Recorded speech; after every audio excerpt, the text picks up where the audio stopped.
ഹേ സിൻഫൽസ്, അപ്പോൾ എല്ലാവർക്കും എൻ്റെ ചാനലിലേക്ക് സ്വാഗതം. ഇന്ന് നമ്മൾ നോക്കാൻ പോകുന്നത് നമ്മുടെ ജയസൂര്യ കത്തനാറിന് വേണ്ടി കുറേ സിനിമകൾ ഉപേക്ഷിച്ചായിരുന്നു. ആ സിനിമകൾ നമുക്ക് ഏതൊക്കെയാണെന്ന് നോക്കാം. അപ്പോൾ കത്തനാർ ഒരു ബിഗ് ബഡ്ജറ്റ് ചിത്രമാണ്. അപ്പോൾ അതിനു വേണ്ടി അദ്ദേഹം ഒരു 11ഓളം സിനിമകളാണ് മാറ്റിവെച്ചത്. നമുക്ക് എല്ലാം ഒന്നും ലഭിച്ചിട്ടില്ല, ഉള്ളത് നമുക്ക് പറയാം. അപ്പോൾ ആദ്യത്തെ തന്നെ ഒരു തമിഴ് ചിത്രമാണ് നമ്മുടെ വെങ്കിട് പ്രഭുവിൻ്റെ കസ്റ്റഡി എന്ന ചിത്രമാണ്. ഇതിൽ നമ്മുടെ അരവിന്ദ് സ്വാമിയുടെ റോൾ ചെയ്യാൻ വേണ്ടിയാണ് നമ്മുടെ ജയസൂര്യ അപ്രോച്ച് ചെയ്തത്. പക്ഷേ കത്തനാറിൻ്റെ തിരക്കുകൾ കാരണം അദ്ദേഹം മാറ്റിവെച്ചായിരുന്നു. ഇതങ്ങനെ മിസ്സായി എന്ന് വെച്ച് വലിയ കുഴപ്പമൊന്നും ഇല്ലായിരുന്നു. പിന്നെ ഉള്ളതൊക്കെ മലയാളം ചിത്രങ്ങളാണ്. നമ്മുടെ ആസിഫ് അലിയുടെ ഒറ്റ എന്ന ചിത്രവും അദ്ദേഹത്തിന് വന്നതാണ്. പിന്നെ അതായത് തിരക്ക് കാരണം മാറ്റിവെച്ചാണ്. ഒറ്റ നഷ്ടപ്പെട്ടാലും വലിയ കുഴപ്പമൊന്നും ഉണ്ടായിരുന്നില്ല. അത്യാവശ്യം കുഴപ്പമില്ലാത്ത ഒരു രീതിയിലുള്ളൊരു പടം തന്നെയായിരുന്നു നമ്മുടെ റസൂൽ പൂക്കുറ്റിയുടെ ഈ സിനിമ. ഇനി അടുത്ത ചിത്രമാണ് നമ്മുടെ തലവൻ. അതായത് നമ്മുടെ ബിജു മേനോനും ആസിഫ് അലിയും കട്ടക്ക് അഭിനയിച്ച ഒരു ചിത്രമാണ്. സിനിമ വൻ ഹിറ്റും തന്നെയായിരുന്നു.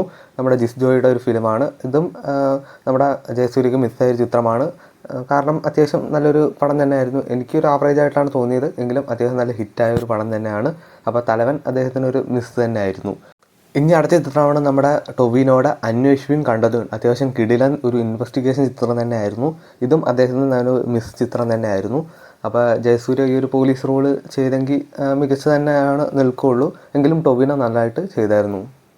അടുത്ത ചിത്രം നമ്മുടെ കുഞ്ചാക്കോ ബോബൻ്റെ ഓഫീസർ ഓൺ ഡ്യൂട്ടിയാണ്. ഇതും അദ്ദേഹത്തിന് ഒരു വൻ മിസ് തന്നെയായിരുന്നു. കാരണം പോലീസ് വേഷമൊക്കെ നമ്മുടെ ജയസൂര്യക്കും ഇണങ്ങുന്ന ഒരു കഥാപാത്രം തന്നെയാണ്. നമ്മുടെ കുഞ്ചാക്കോ ബോബൻ വളരെ മികച്ച രീതിയിൽ തന്നെയാണ് ആ റോള് കൈകാര്യം ചെയ്തിരിക്കുന്നത്. ആ ഒരു ഇനീഷ്യൽ സീനൊക്കെ ഭയങ്കര ഗംഭീരം തന്നെയായിരുന്നു. ഇതും നമ്മുടെ ജയസൂര്യക്ക് ഒരു മിസ് തന്നെയായിരുന്നു.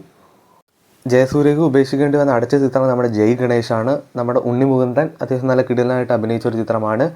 അതായത് നമ്മുടെ ജയസൂര്യ പണ്ടൊക്കെ ചെയ്ത, അതായത് ഒരു ഡിസബിലിറ്റി ഉള്ള ഒരാളായിട്ടാണ് നമ്മുടെ ഉണ്ണി മുകുന്ദൻ ഈ ചിത്രത്തിൽ എത്തുന്നത്.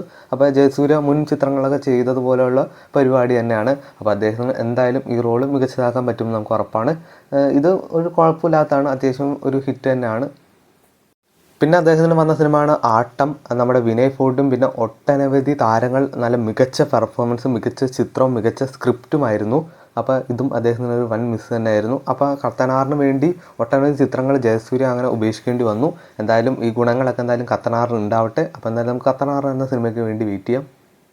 അപ്പോൾ ഇത്രയും ചിത്രങ്ങളാണ് നമ്മൾ ജയസൂര്യ ഉപേക്ഷിച്ചത്. അപ്പോൾ നിങ്ങളുടെ അഭിപ്രായങ്ങളൊക്കെ രേഖപ്പെടുത്താം. അദ്ദേഹം പിന്നെ ഒരു ഗ്യാപ്പൊക്കെ ഫില്ല് ചെയ്തായിരുന്നു. അതായത് ആട് 3 റിലീസ് ചെയ്ത് വൻ കംബാക്ക് തന്നെ നടത്തിയായിരുന്നു. കത്തനാറിൽ ആ കംബാക്ക് വീണ്ടും ഒന്ന് ഉയർത്തട്ടെ. അപ്പോൾ കത്തനാർ ഈ മൺസൂണിൽ എത്തുന്നതായിരിക്കും. അതായത് ഒരു ജൂൺ ജൂലൈ മാസത്തിൽ എത്തുന്നതായിരിക്കും. അപ്പോൾ എന്തായാലും നമുക്ക് കത്തനാർ എന്ന സിനിമയ്ക്ക് വേണ്ടി വെയിറ്റ് ചെയ്യാം. അപ്പോൾ ഇതുപോലത്തെ സിനിമ വാർത്തകളൊക്കെ അറിയാൻ വേണ്ടി ചാനൽ സബ്സ്ക്രൈബ് ചെയ്യുക, കൂടെ സപ്പോർട്ട് ചെയ്യുക.